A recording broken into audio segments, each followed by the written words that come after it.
하나님의 말씀 빌레몬서 1장 17절에서 25절의 말씀입니다. 빌레몬서 1장 17절에서 마지막 절까지 우리 한 목소리로 같이 읽도록 하겠습니다. 시작. 그러므로 내가 나를 동역자로 알진대 그를 영접하기를 내게 하듯 하고 그가 만일 내게 불의를 하였거나 내게 빚진 것이 있으면 그것을 내 앞으로 계산하라. 나 바울이 친필로 쓰노니 내가 갚으려니와 내가 이 이후에 내 자신이 내게 빚진 것은 내가 말하지 아니하노라.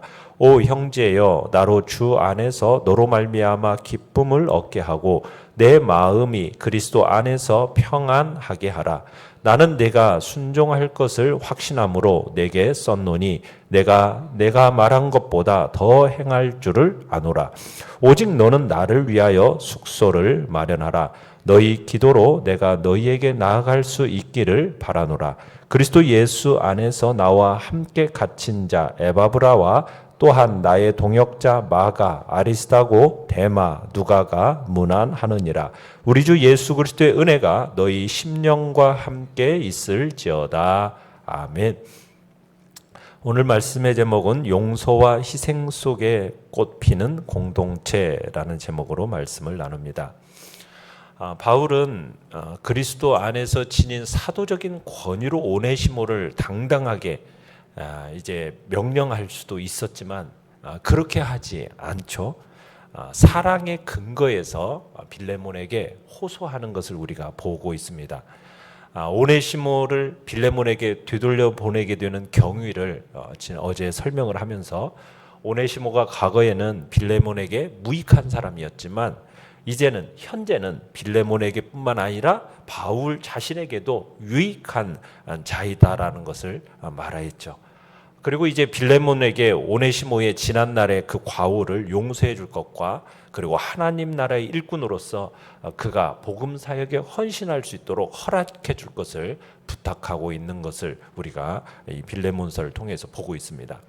내용 관찰 문제 1번 보시면 오네시모에 대한 바울의 배려와 희생은 어느 정도입니까? 자, 먼저 17절을 같이 한번 읽어보겠습니다. 시작. 그러므로 내가 나를 동역자로 알진대 그를 영접하기를 내게 하듯 하고. 자, 바울과 빌레몬은 하나님 나라 건설이라는 같은 목적을 위해서 복음을 전하는 동역자입니다. 자, 여기서 바울은 빌레몬이 만약 바울 자신을 복음을 위한 동역자로 간주한다면 자신이 보내는 오네시모도 어떻게 해달라는 겁니까? 동역자인 자신을 영접하듯이 영접해달라. 지금 이렇게 요청을 하고 있는 것입니다. 그러니까 바울은 오네시모를 호의적으로 맞이할 것을 요청하면서 보다 구체적으로 오네시모와 자신을 동일시하고 있는 거죠. 아무리 신앙을 가졌다고 해도 이게 도주한 노예 신분이지 않습니까? 그런 오네시모를 바울 사도인 자신하고 지금 동일시시키고 있는 겁니다. 사실 오네시모가 바울의 동역자임을 감안할 때 바울은 빌레몬과 동역자 관계에 있으니까 자연스럽게 오네시모와 빌레몬도 어떤 관계가 되는 거예요? 동역자 관계가 된다라고 볼 수 있는 거죠. 이런 측면에서 지금 바울은 빌레몬에게 오네시모를 대할 때 마치 동역자인 자신을 대하듯이 대주기를 지금 바라고 있는 겁니다. 이런 논리로 지금 바울은 오네시모와 자신을 동일시해서 빌레몬에게 자신을 대하듯이 영접해 주기를 지금 요청하고 있는 거죠. 18절을 읽어봅니다. 시작. 그가 만일 내게 불의를 하였거나 내게 빚진 것이 있으면 그것을 내 앞으로 계산하라. 자, 바울은 빌레몬과 오네시모와의 이 화해에 걸림돌이 될 만한 문제가 있다라는 것을 알고 있었습니다. 그 문제는 뭐냐면 오네시모로 인한 손해배상 문제입니다. 자, 이런 표현으로 볼 때 과거 오네시모가 빌레몬 주인의 집인 빌레몬의 집에서 도주할 때 주인의 돈을 훔쳐가지고 달아났다라는 것을 알 수가 있는 겁니다. 여기서 계산하다라는 뜻은 오네시모가 빚진 돈을 바울 자신이 갚겠다라는 그런 뜻인 거죠. 그러니까 바울은 죄가 단지 그냥 용서로 해결되는 문제가 아니라는 생각을 하고 있는 겁니다. 그냥 돈을 훔쳐갔어도 그래 내가 용서해 줄게 하고서는 그냥 말로서만 이렇게 끝내는 게 아니라는 거예요. 그것에 대해서 율법은 분명하게 뭘 얘기합니까? 잘못된 것에 대해서 변상과 보상의 책임이 뒤따라야 된다는 것을 분명하게 율법은 가르치고 있는데 그 이야기를 지금 바울도 그 변상과 보상의 문제를 지금 다루고 있는 겁니다. 그러니까 바울은 단지 말만 가지고 빌레몬과 오네시모 사이에 중재에 나선 것이 아니라 자기 희생, 내가 이 문제를 내가 이것을 개선하겠다 하면서 지금 책임을 지겠다라는 자신의 헌신과 사랑의 문제로 사랑으로 지금 중재의 역할을 감당하겠다라고 지금 중재에 나선 겁니다. 그러니까 이런 바울의 모습은 마치 무죄한 자로서 죄인을 대신해서 값을 지불하신 예수 그리스도, 대속주의 되신 예수 그리스도의 모습을 떠오르게 하는 거죠. 그러니까 바울은 오네시모로부터 빌레몬에게 변상해야 할 그 돈에 대한 이야기를 들었을 거예요. 이 사실을 안 바울이 지금 빌레몬에게 구체적인 손해액을 자신이 직접 보상하겠다라고 말하고 있는 겁니다. 그러니까 바울은 감옥에 있었고 또 경제적으로도 여유가 있는 사람이 아니에요. 그런 상황 속에서도 적지 않을 것으로 여겨지는 이 배상을 자신이 책임지겠다라는 오네시모에 대한 사랑이 얼마나 큰지를 보여주고 있는 거죠. 19절을 같이 한번 읽어봅니다. 시작. 나 바울이 친필로 쓰노니 내가 갚으려니와 내가 이 이후에 내 자신이 내게 빚진 것은 내가 말하지 아니하노라. 자, 바울은 오네시모에 대한 빚을 갚겠다라는 이 사실을 마치 계약서에 서명을 해서 확증하는 것처럼 자신의 친필로 지금 이렇게 쓴다고 쓰면서 지금 확증하고 있듯이 지금 친필로 쓴다라는 표현을 쓰고 있는 겁니다. 그래서 바울은 오네시모에 대한 이 물질적인 손해배상을 자신이 직접 할 것을 갚으려니와 라는 단어를 쓰고 있는데 이 갚으려니와 라는 단어는 법률적인 용어거든요. 그 법률 용어를 사용함으로써 지금 자신이 직접 갚겠다라는 것을 명백히 밝히고 있는 겁니다. 그러면서 네가 이 이후에 내 자신이 내게 빚진 것은 내가 말하지 아니하노라. 자, 지금 여기서 내가 빌레몬이 지금 누구에게 빚졌다라고 얘기를 하고 있습니까? 바울에게 빚진 것에 대한 얘기를 하고 있는데 이 빚졌다라는 얘기는 뭐냐면 육신의 생명보다도 귀한 영원한 생명을 갖게 된 것은 이 세상의 그 무엇과도 보답할 수 없는 빚입니다. 빚. 그러니까 바울은 지금 빌레몬이 바울에게 지고 있는 이 복음의 빚, 이 복음의 빚을 언급함으로써 지금 오네시모의 과오에 대한 용서를 또 은근히 요청하고 있는 거죠. 자, 내용 관찰 문제 2번입니다. 감옥에 갇힌 바울이 빌레몬에게 살짝 내비친 마음의 소원은 무엇입니까? 자, 우리 22절 다시 한번 읽어봅니다. 시작. 오직 너는 나를 위하여 숙소를 마련하라. 너희 기도로 내가 너희에게 나아갈 수 있기를 바라노라. 자, 지금 바울은 화제를 바꿔가지고 자신이 석방될 것, 그러면은 이제 빌레몬의 그 가정교회에 자신이 방문할 것을 지금 예견하면서 뭘 준비해 줄 것을 지금 얘기하고 있습니까? 숙소를 지금 예비해 줄 것, 그리고 자기에 대한 중보기도를 요청하고 있는 것을 보게 됩니다. 그러니까 바울이 숙소를 마련하라라는 이 말은 지금 이제 곧 감옥에서 내가 풀려나면은 골로새로 내가 나갈 건데 그것을 위해서 숙박에 필요한 준비를 갖춰 달라, 지금 그 얘기를 하는 겁니다. 그리고 바울은 자신이 감옥에서 이제 석방될 것과 골로새를 방문하게 될 것을 지금 예견하면서 이 일이 그리스도 안에서 잘 이루어질 수 있도록 중보기도를 또 요청하고 있는 겁니다. 그러니까 계획은 인간이 세우지만은 결국 이것을 이루시는 분은 하나님이시다라는 사실을 바울은 굳게 믿고 있었기 때문에 지금 이런 중보기도를 요청하면서 하나님 중심적인 태도를 지금 보여주고 있는 겁니다.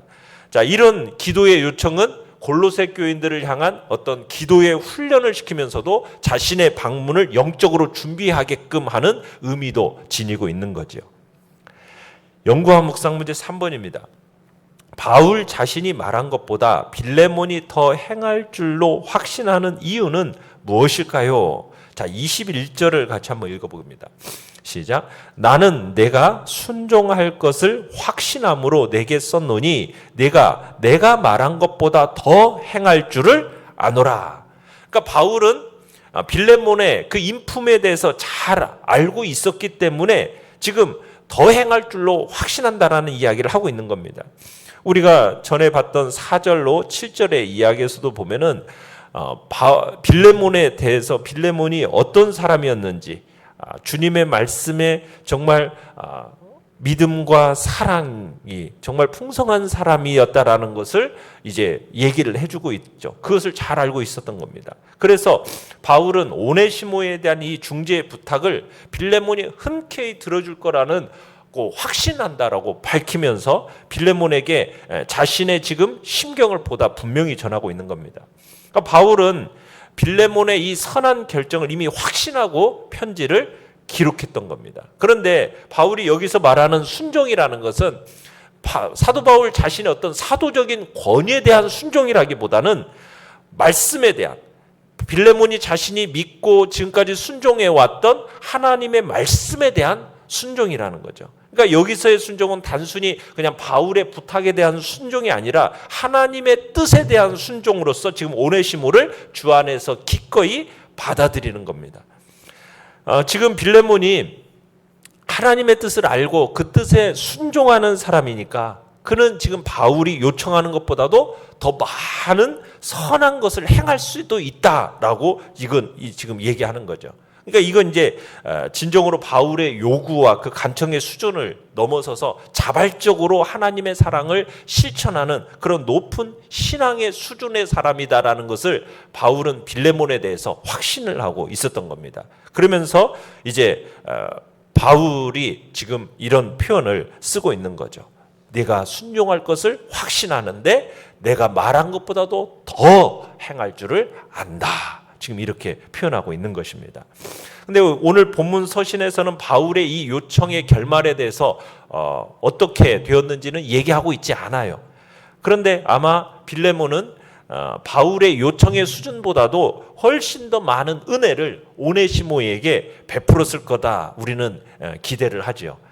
그래서 초대교회사에 보면은 안디옥 교부였던 이그나티우스라는 사람이 서신을 보낸 중에 오네시모라는 사람의 이름이 나오는데 그 오네시모가 에베소 교회의 감독이 되었다라는 사실을 기록을 하고 있습니다.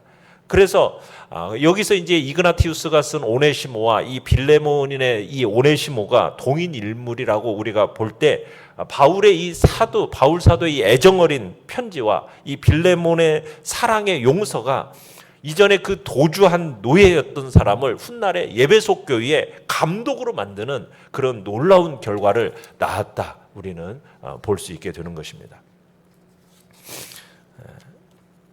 4번 느낀 점 4번 같이 한번 읽어보겠습니다. 노예였던 오네시모를 형제로 동역자로 세워가는 바울과 빌레몬을 볼 때 어떤 마음이 듭니까? 참 모든 사람은 그리스도 안에서 동등한 인격체라는 사실을 우리는 생각하게 됩니다. 그러니까 바울은 오네시모를 어떤 종이 아닌 그리스도 안에서 사랑받는 형제로 대하고 있어요. 그러니까 오네시모의 육체적인 주인인 빌레몬에게도 지금 과거의 종, 상전 이런 관계, 이 관계를 이걸 어떤 관계로 맺어가기를 지금 기대하는 겁니까? 더 가까운 믿음의 형제 관계로 맺을 수 있도록 얘기하는 거죠. 그러니까 인간적으로 볼 때는 이게 정말 쉽지 않은 일이에요. 그렇지 않겠습니까? 그러나 바울은 빌레몬의 노예였던 이 오네시모를 동등한 인격체로 바라보고 오직 이것은 그리스도 안에서만 가능한 일이 되는 겁니다.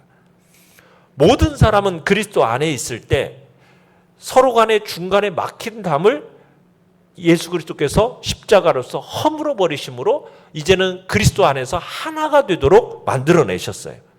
그래서 오직 그리스도 안에서 서로 동등한 인격체로 대할 수가 있게 되는 겁니다. 그러니까 주 안에 있는 사람들은 더욱 모든 사람을 동등한 인격체로 대할 수 있어야 한다는 얘기입니다. 우리나라 초대교회 시대에도 참 교회 안에 양반이 들어오고 그 당시에 쌍놈이라고 그러죠. 그런 사람들이 들어왔어요. 그런데 서로 구별이 없이 주 안에서 얼싸안고 사랑을 고백했던 일들이 일어나게 되는 거죠. 그 옛날에 승동교회라는 교회 초창기에 양반과 종이 서로 구별 없이 서로 사랑으로 하나 되면서 서로 성도들 간에 주 안에서 하나의 인격, 동등한 인격으로서 서로 대했다라는 모습. 사유전 신분과 관계없이 하나의 한 형제를 느끼고 사랑하고 보듬어 주는 그런 모습을 보여줬듯이 교회 안에서 바로 그런 모습들이 일어나야 됨을 우리에게 가르쳐주고 있는 것입니다. 그리고 우리는 모두 하나님 앞에서는 빚진 자들입니다. 우리의 힘으로는 도무지 갚을 수 없는 빚을 하나님께 진 거죠.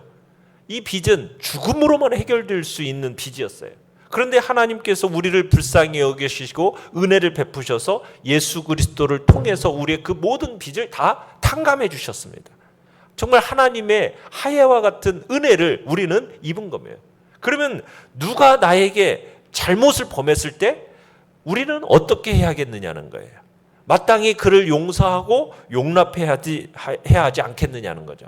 물론 죄 자체를 인정하고 용납하라는 얘기는 아닙니다. 그러나 죄인이 자기 죄를 회개하고 용서를 구하면 주님은 70번씩 7번이라도 용서하고 용납해야 될 것을 우리에게 말씀하시는 것처럼 빌레몬을 향한 바울의 이 오네시모의 용납 권면을 다시 한번 우리는 기독교의 용서와 용납의 정신을 깨닫고 실천하는 자리에 우리가 있어야 하겠습니다. 결단과 적용 5번입니다. 오네시모가 빌레몬에게 끼친 손해를 대신 갚아주려고까지 하는 바울의 모습에서 어떤 도전을 받습니까? 도주한 종 오네시모를 형제로 받아들이려 할 때 빌레몬에게 필요한 것은 용서입니다. 나는 누구를 용서해야 합니까? 지금 이 시간 그를 용서하기로 결단하며 용서할 수 있는 마음을 내게 부어주시도록 성령님께 요청합시다. 아멘. 오늘의 기도 같이 읽겠습니다. 시작. 제게 용서의 은혜를 주신 주님을 생각하며 저 또한 남을 용서하고 주님의 사랑으로 안을 수 있도록 도우소서. 아멘. 말씀을 생각하면서 기도하시고요. 연약한 우리의 지체들을 위해서 기도해 주시기 바랍니다. 그리고 진행되고 있는 공사들이 순조롭게 잘 진행될 수 있도록 기도해 주시고 또 내년부터 시작되는 스터디 클럽 위에도 하나님의 은혜와 자비하심과 우리의 다음 세대를 위한 복된 사역이 풍성하게 진행될 수 있도록 위해서 기도해 주시기 바랍니다. 그리고 내일 또 이제 송구영신 예배 그리고 1월 1일 시작되는 신년 예배 하나님의 은혜와 풍성하신 은혜로 성도들이 또 자원함으로 주님 앞에 나와 하나님의 복된 역사를 기대하는 복된 예배가 될 수 있도록 기도하시기 바랍니다. 주여 우리 세 번 부르짖으며 나아가겠습니다.